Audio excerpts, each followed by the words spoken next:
अंग्रेजों ने देश का नाम भारत से बदलकर इंडिया कर दिया। भारत के स्वतंत्रता सेनानियों की मेहनत और बलिदानों के कारण जब 1947 में देश आजाद हुआ और संविधान में 1950 में लिख दिया इंडिया दैट इज भारत, जबकि हमारे देश का नाम हजारों साल से भारत ही रहा है। भारत को भारत ही बोला जाना चाहिए, इसके बजाय लिखा गया India that is Bharat. Bharatvarsh इस देश का वास्तविक नाम है। देश का अंग्रेजी नाम इंडिया शब्द गुलामी की निशानी है। देश को मूल और प्रमाणिक नाम भारत से ही मान्यता दी जानी चाहिए। श्री नरेश बंसल।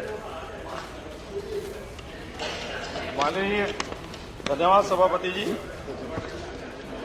आदरणीय प्रधानमंत्री श्री नरेंद्र मोदी जी ने विगत 15 अगस्त को लाल किले से देश के नाम संबोधन में साफ कहा था कि दासता के प्रतीक चिन्हों से देश को मुक्ति दिलाना जरूरी है।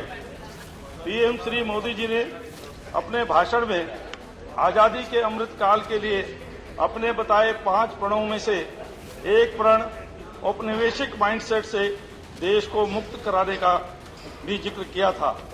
विगत 9 सालों में प्रधानमंत्री नरेंद्र मोदी जी ने अनेक कदम उठाए हैं, बल्कि कई मौकों पर उन्होंने औपनिवेशिक विरासत, औपनिवेशिक प्रतीक चिन्हों को हटाने और उसकी जगह परंपरागत भारतीय मूल्यों और सोच को लागू करने की वकालत की है।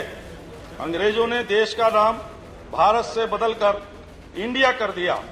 भारत के स्वतंत्रता सेनानियों की मेहनत और बलिदानों के कारण जब 1947 में देश आजाद हुआ और संविधान में 1950 में लिख दिया इंडिया दैट इज भारत, जबकि हमारे देश का नाम हजारों साल से भारत ही रहा है। भारत को भारत ही बोला जाना चाहिए, इसके बजाय लिखा गया India that is Bharat. Bharatvarsh इस देश का वास्तविक नाम है। देश का अंग्रेजी नाम इंडिया शब्द गुलामी की निशानी है।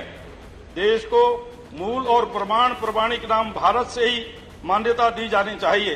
अतः आजादी के अमृत काल में अंग्रेजी गुलामी के प्रतीक को हटा इस पुण्य पावन धरा का नाम संविधान के अनुच्छेद 1 में संशोधन कर इंडिया दैट